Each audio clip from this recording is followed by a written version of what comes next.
안녕하세요. 인공화후 전문 채널 닥터 최병윤의 이야기입니다. 교수님, 오늘은 치매와 난청이 정말로 연관이 있는지 그게 너무 궁금해서 여쭤보고 싶습니다. 네.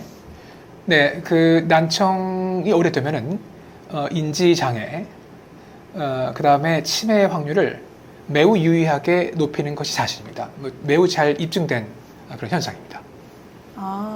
그런데 그 이유가 무엇인가요? 이유요. 우리 왜 이제 운동을 많이 안 하게 되면 우리 많이 쓰고 있는 근육이 위축되고 그러지 않나요? 네, 쇠퇴하게 근육이 되죠. 위축되면 더 운동을 하기가 어려워지죠. 그러면 더욱더 근육이 위축되고요. 이런 악순환이 거듭되는데요. 사실 듣지 못하는 것과 인지장애, 치매도 사실 비슷합니다. 첫 번째로는 소리 자극이 안 들어오잖아요. 소리 자극이 안 들어오니까 듣는 뇌가 위축이 되는 거예요. 근육을 많이 안 쓰게 되면 근육이 위축되는 건 비슷한 것이죠. 그래서 근데 이게 듣는 뇌만 위축되는 것이 아니고 조금 더 시간이 경과되면은 기억을 담당하는 우리 뇌 중간에 해마라고 하는 것이 있거든요. 히포캠퍼스라고 하는 것인데 그 해마도 많이 위축이 돼요. 그러니까 기억을 잘 못하게 되는 것이죠. 더 나아가서 우리가 주로 판단을 하고 그 다음에 성격과 연관이 있는 그러한 좀 복잡한 판단을 하는 전두엽도 위축이 됩니다. 그러니까 듣지 못하는 게 단지 듣지 못하다 보니까 듣는 뇌가 위축되는 건 당연한 것인데 그로 인해서 기억과 판단을 하는 뇌가 많이 위축되면서 치매가 빨라지게 된다. 이게 첫 번째 이론이고요. 그러니까 청각, 감각, 박탈이 되면서 이제 듣는 뇌, 판단하는 뇌, 기억 뇌가 위축된다. 이게 첫 번째 이론이고 두 번째는 이게 잘 안 들리면 사람들 어떻게 하죠? 들으려고 막 애를 쓰잖아요. 들으려고 애를 쓰는 과정에서 원래는 듣는 데는 사용하지 않아도 될 인지를 많이 쓰게 됩니다. 그러니까 잘 안 들리니까 막 추측을 하고 그렇게 막 판단을 해야 되고 그래서 게싱을 하잖아요. 추측을 하잖아요. 이런 과정에서 안 써도 되는 뇌를 어마어마하게 많이 쓰게 되면서 그러니까 인지를 많이 쓰게 되거든요. 그러니까 인지 부담이 굉장히 늘어나게 돼요. 그러면은 안 써도 되는 인지를 많이 쓰게 되면서 인지가 빨리 고갈이 되거든요. 그러면 역시 치매가 빨라지는 거예요. 다시 말하면 인지 부담의 증가. 이게 두 번째 이론이에요. 세 번째는 이게 사람들도 만나고 얘기를 하고 막 이래야 되는데 치매에 안 걸리려면 잘 들리질 않으니까 나가기가 싫거든요. 그러니까 자꾸 집에만 있게 되고 그러다 보니까 더욱더 소리 자극을 안 듣게 되고요.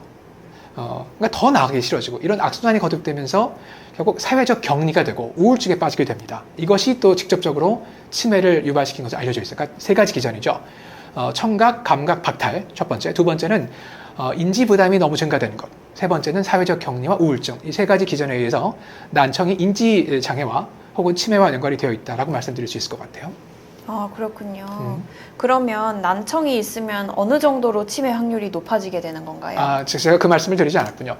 예를 들어서 난청이 오래됐을 때 치매가 고작해서 뭐 1, 2배 정도 높아진다. 이렇다면 크게 문제되지 않겠죠. 그렇지 않아요. 경도 난청의 비율이 있을 때는 경도 난청이면 그러니까 한 30데시벨 정도 되겠죠. 그런 경우에는 2배. 인지장애나 치매가 될 확률이 2배고 경도 난청에서 넘어서서 중등도 난청이 되면은 3배가 되고요. 여기 표에 있다시피. 그 다음에 고도 난청인 경우에는 무려 치매로 이어질 치매가 있을 확률이 정상 그 청력을 가진 환자에 비해서 무려 5배가 높아지거든요. 그러니까 매우 차이가 많이 나는 거죠. 매우 신경을 많이 써야 되는 거예요. 네, 굉장히 높아지네요. 굉장히 높아져요. 그래서 또 말씀드리고 싶은 거는 현재 치매를, 그러니까 치매 쪽에 연구하시는 교수님들 입장에서는 치매를 예방하고 교정하는 데 있어서 실제로 우리가 뭔가를 할 수 있는 그걸 교정 가능 인자라고 하게 되는데 치매를 하시는 연구자 입장에서는 치매 교정 인자 혹은 치매 예방 인자로서 난청의 재활, 난청의 치료가 가장 효과가 좋은 그러한 치료 방법으로 하나로 자리매김하고 있습니다. 현재까지는 9%로 그러니까 치매를 우리 예방하거나 교정할 때 그 9%에 해당되는 것이 난청의 적당한 시기의 재활, 치료 이런 것들입니다. 그럼 방금 말씀 주신 것처럼 인공화후 수술로 치매를 늦추거나 이미 찾아온 인지장애를 개선도 가능하다는 말씀이신 거예요? 맞습니다. 그렇습니다. 지금 제가 아까 보여드렸던가요? 그 MMS라고 하는 그러한 그 설문지가 여기 보여드리는데 그게 그 우리나라에서 나온 논문인데요. 이게 이런 이제 점수가 22점짜리 환자들이 있거든요. 22점 환자들은 인지장애가 완연하게 와 있는 거예요. 24점 이하는 이게 인지장애거든요.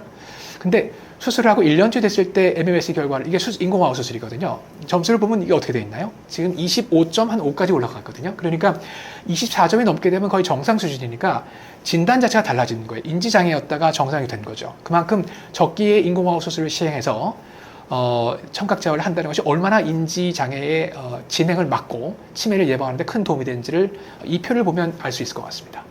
네, 인지장애를 빠른 난청 치료로 개선할 수 있다면 치매 예방에 확실한 도움이 되겠네요. 맞습니다. 네, 감사합니다.